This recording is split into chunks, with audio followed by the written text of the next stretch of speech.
Naga misam taru hatpada chenaba sing fadringai gi matam asida parengba khunthaktasu asiba hakchang ama leiramle. Mamang thagi tarahumdoida Kangpokpi district ki Lailon Wi-Fi kuki khuldagi mabina musung makut pullaga kuki terrorist khutpu amana phadana pukhibadagi langla langjin phangba ngamdana leirkarba matungda thasigi tarada kullasima ki mafam amadagi mihathina hatuklamlaba matungda phangkiba pastor ani yauna nagamisam taru hatkiba ki case NIA investigation chathraklabasu hojik phawbada thodok asida chenaba mioi amata phagatpa ngamdringai ki cherak asida Kangpokpi district ki New Kaithal Manbi police station gi manung chanba parengba khunthak siamngai nongkau gi forest ki area da nupa amagi asi haksang leiramle haksang asi parengba khunthak amasung khoiro khulfau duna chaliba intervillage road IVR dagi meter cham rom damak sangsil laga leiba umang gi saruk amada leirambani haksang asi patha pum tharam labana maram oirduna numit kharani gi mamang da siba oigani haina thajanari Thodo asigi paw hek phangbaga ngarang nungthil pung 2:30 tarakpada New Kaithal Manbi police station na forensic expert sing galoina na sangsinduna yengsilaba matungda haksang adu laukhat khre hojik post mortem examination tawna nabagi damukta rims ki mirel sangda puraktuna tham khre asiba haksang asi phut manga gi inchi mari rong wangi amanba camouflage gi ngak koiba t-shirt ama litlame amubu machu gi jin khongrau ama setlame amuba machu gi khungup amasung moza angauba uplame amuba machu gi belt pharame loinana mahaki mamit animak amuba machu gi fi amana punchillame makut ani su fi amuba amana tungbunnarame thodo asigi matangda Kaithal Manbi police station na BNS ki section chamaga marfutara mari gi makhada UD case number ani oblique sok lising anika kuntaru laukhatuna investigation chathaba hokre illegal immigrants sing mayokta sathagadaba lalong sing hodokna naba Amit Shah na DGP sing kaukre laibaga sida mayokna riba illegal immigrants sing mayokta laukhatpham thokpa thabak sing hodokna naba Union Home Minister Amit Shah na tha sigi mapanda state pumnamaki DGP sing lakna naba khangan khre numit asida New Delhi da mifam ama pangthok laba tungda laibak sin bathungna chathagadawa illegal immigrants sing mayok nanaba thausil hodokani thabak asina illegal immigrants sing na changsilakpa amsung khunda laita abagi thabak sing yangsin gani hari mifam asida Intelligence Bureau Research and the Analysis Wing Enforcement Directorate National Investigation Agency amasung atopa Central Security Agency singsu saruk yagani hari Naga CSO singi economic blockade nam thekna nawa sangsilakhiba kuki sing security na tear gas cell sing kapsinduna tankhai khre Naga misam taruk bufadun pukraba matungda mihathi na halamba bu akan mamong da yaningdaba phongdoktuna United Naga Council UNC gi makhada leiba Naga CSO sing amasung miyamna mamang thagi taraturuk tagi National Highway ani yauna kuki singna ta mafam singda leiba lambi singda sangsilakhiba economic blockade ki khongjang namkhai nanaba thomjelakiba kuki singbu security force singna tear gas cell sing kaptuna tan thokre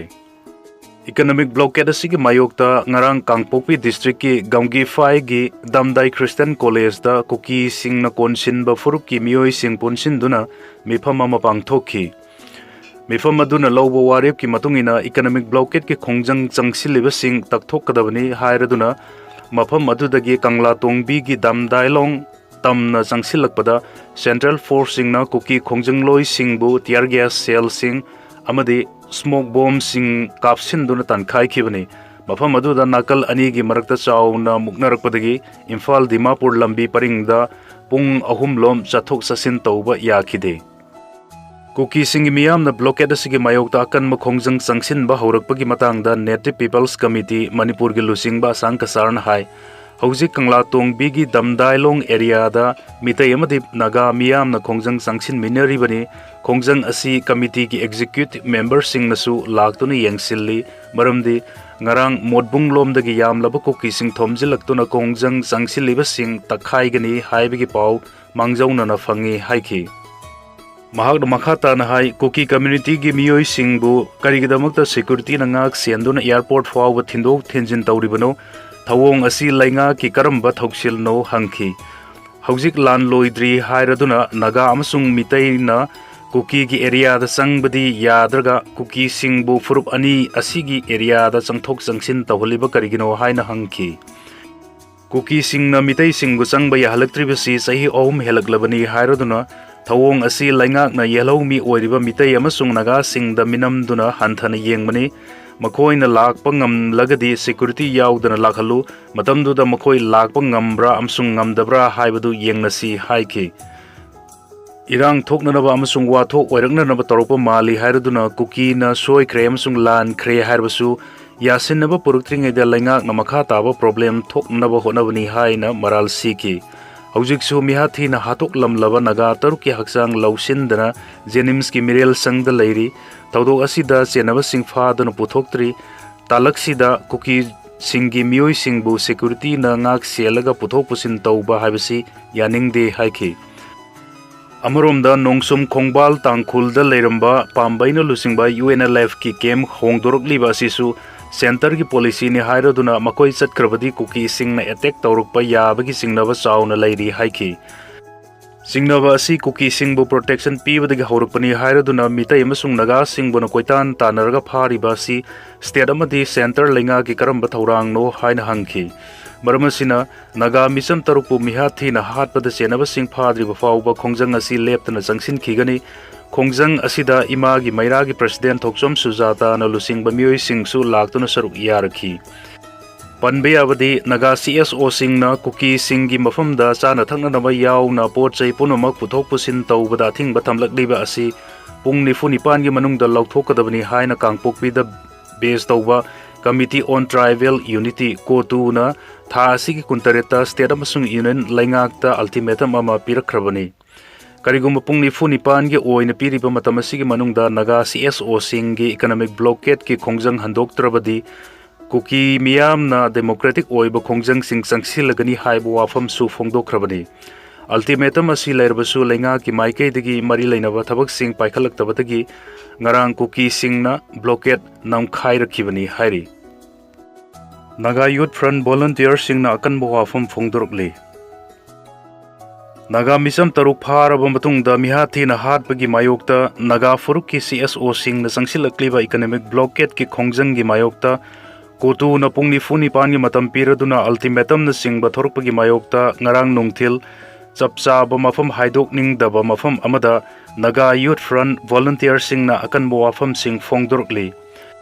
front असिगी वांगांगलोय अमना हाय अखोइगी lambda संगसिलगलगा तौनिंगबा तौगनी खनबदि लानगनी security force ना नकोइबा संगबा थिंगलिबदु नकोइगी लाइबक थीबनी नकोइना पामलिबा cookie lump हाइबदुगी हेंदोक्तना लैगदबनी अखोइगी lambda संगसिलगपा यारोय नकोइना तौनिंगबदा तौबा यारोय नकोइना blockade तौनिंगबा मतमदा तौबा अखोइना मदुगी मायोक्ता तौरगना यादे हाइबा असिबो मियोइबगी करंबा वाखलनो अखोइगी सु volunteer लै हाइबा काउगनु हेंजिलगलबदी अफबु ओइरोय हाइखि महाकना मखाताना फोंदोखिबदा नागा मिसम तरुक तमथीना हातखिबदा ngasi फाउदा लैंगाकना मिसम तरु हातखिबा खुल अदुदा सिक्योरिटी फोर्स सिंग थाजिनदुना खुलगी निंगथौ अमदी खुंजा सिंग फारगा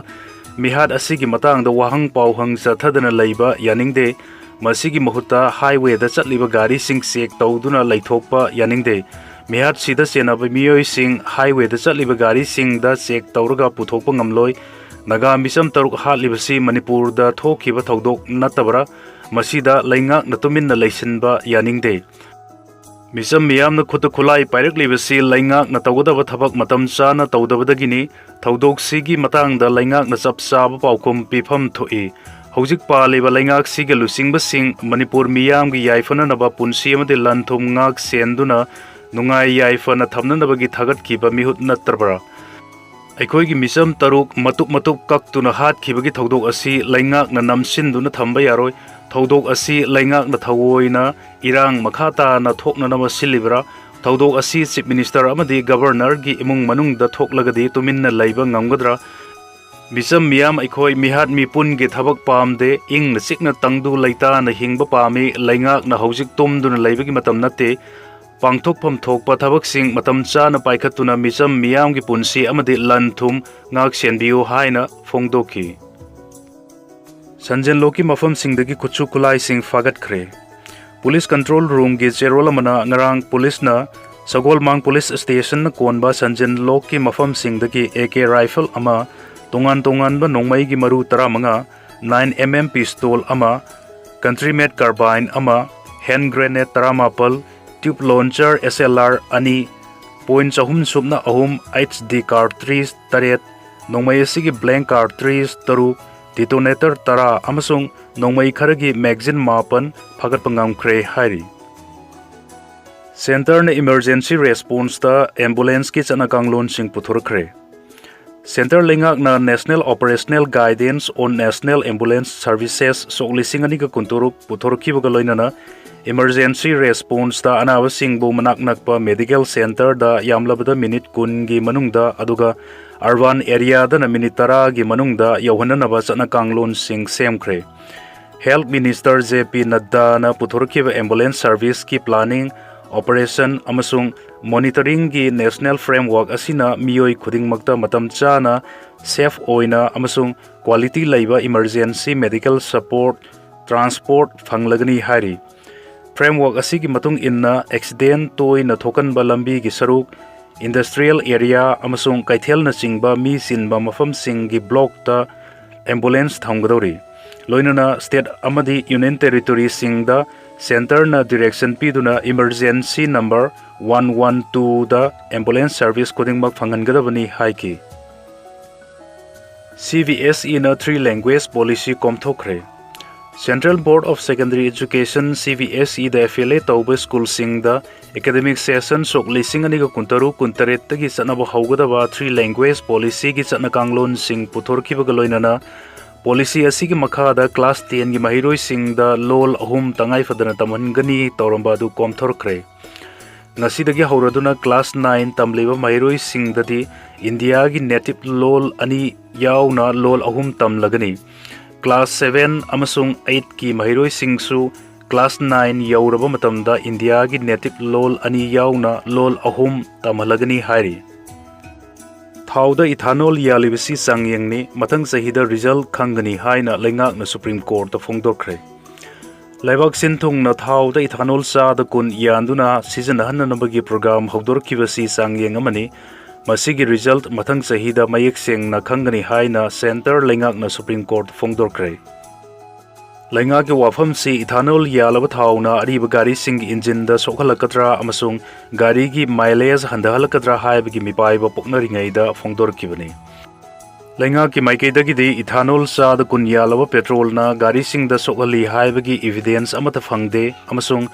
policy asina India gi energy security da lomi sing amadi mahusa gi phibam da phan bada natana sauna kanaba amasung khudong chaba pigani hairi Lainga ke wafam singasi Bharat Petroleum Corporation Limited BPCL na supplier sok lising ani ga kunmanga kuntaruk ki ethanol allocation ga mari lainaba Karnataka High Court ki order mabu challenge tawrki gi hearing zathabada phongdokibani Tha asigi kulumdoida Karnataka High Court na BPCL Hindustan Petroleum Corporation Limited amasung Indian Oil Corporation haribo oil marketing company OMC sing asida direction piduna tender process mapung fa na loisindringaida ethanol allocation gi chang hengal hannanawa distillery ama haijarki babu yengsinduna thabak paikhatnanaba khangan kiba laiki Karnataka High Court ki direction asina petrol da ethanol sa da kun yan bagi thabak thoram sing da sokhalakpa yai haina BPCL na wakalakibani hari Panbayabadi petrol da ethanol sa da kun yan bigi target asi mamang sahida phangba ngamkhrabani oil marketing company singna sahi asigi April amadagi hongna leibak sin bathungna ethanol yalaba petrol supply tawba haukhre masigi matungda kumja lising ani ga kuntra fawbagi manungda petrol da ethanol sa da kuntra yananabagi damak laingak na target thamduna thabak paikhat pasu haukrabani Thauda ethanol yanbegi program asina mapandagi posilakpa crude oil da tangjabagi sang hanthanduna hojik phawbada foreign exchange da lupa crore lakh amaga dasmik mari rom tungsin bangamhankre masida natana thauda ethanol yanba sina India gi energy security hengat hanbada natana gari dagi thadorokpa carbon emission gi sang hanthanduna clean energy da khong thangjin bada achauba mateng oirgani su hairi